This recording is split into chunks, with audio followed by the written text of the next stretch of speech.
Kentucky high school student athlete has died after he was injured in a practice game last week. Andrew Dotson was a junior at Pulaski County High School.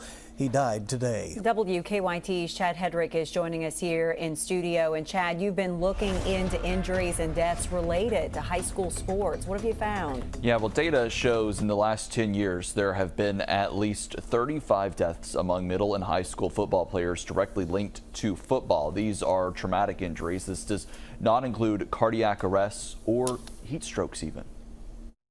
A young life gone too soon, taken while playing a sport he loved.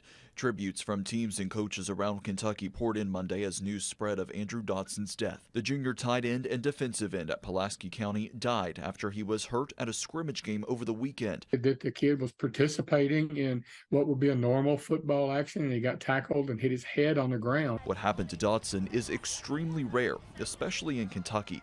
KHSAA Commissioner Julian Tackett says he is not aware of anything other than incidents related to heat or cardiovascular disease over the last decade. You know, you think of all the concussion things we've seen the last few decades, and you think about helmet to helmet and some big blow, and everything we're hearing is that was not the case. In an annual study of football injuries by the National Center for Catastrophic Sport Injury Research, they say there were 4.2 million football players in 2021.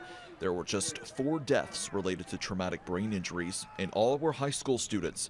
2 were from tackling and included a defensive end. Technology today is so good at preventing head injuries. The study finds deaths from exertional or medical conditions while playing football are more common, but were still very low, including 8 cardiac arrests and 2 heat strokes among high school athletes.